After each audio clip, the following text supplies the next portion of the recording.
চমৎকার করে আমার প্রতিপক্ষ শিল্পী আমার দাদা ভাই অনেক সুন্দর গান করলেন, অনেক সুন্দর আলাপ আলোচনা করলেন। আসলে একটা শিল্পী যখন দাঁড়ায়, যারা শ্রোতা একমাত্র ওই শিল্পীর উপস্থাপনায় বুঝতে পারে এই শিল্পীটা কেমন। সত্যি কথা, এটা কিন্তু সত্য। একটা শিল্পী যখন তার উপস্থাপনা রাখে তখনই বুঝতে পারে এই শিল্পীটা কেমন। তা আমি বলছি না, আমার ভাই অতি চমৎকার গান করেন, অনেক ভালো মানের একজন শিল্পী। তা আমার ভাই বলছে আমি ভাই নতুন, এইখানে নতুন।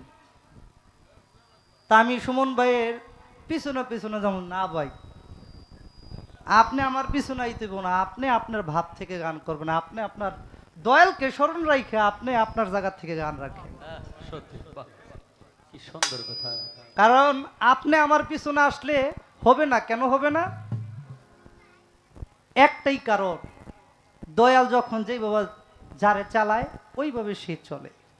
সত্যি কথা। আপনার মুর্শিদ আপনার দয়াল যেভাবে চালাবে ওইটাই আলহামদুলিল্লাহ, আমার দয়াল আমাকে যেভাবে চালাবে এটাই আলহামদুলিল্লাহ। আপনি আল্লাহর রাস্তায় আপনার জায়গা থেকে আমার পিছনে আসার দরকার নাই। আপনি আপনার জায়গা থেকে গান রাখবেন, আপনি আপনার জায়গা থেকে আপনার জায়গায় থাকবেন। তো আমার ভাই আরেকটি কথা বললেন যে আমি সুমন ভাইয়ের গানের ভক্ত, আমি সুমন ভাইয়ের গান শুনি। হ্যাঁ, আমরা শিল্পীরা শুধু গান করি না, গান আমরা শুনি। গান না শুনলে হবে না, কিন্তু সবার গান শুনি না। যার গানটা হৃদয়ে লাগে, আত্মায় লাগে, তার গানটাই শুনি। তো অতি চমৎকার গান করেন।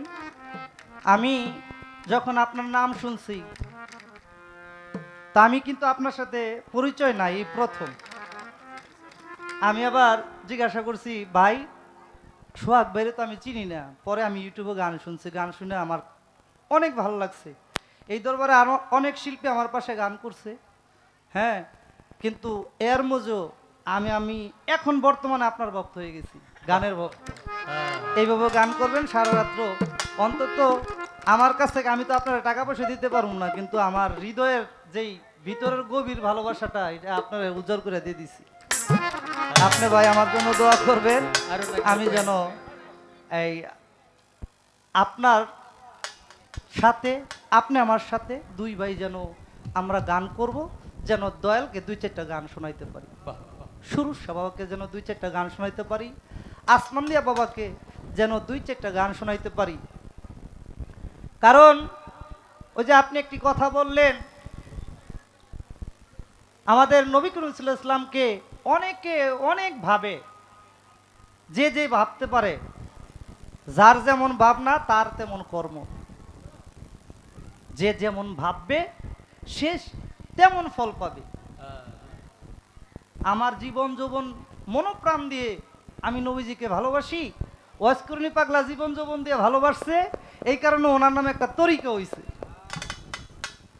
তো উনি যেমন দিছে এমনই পাইছে।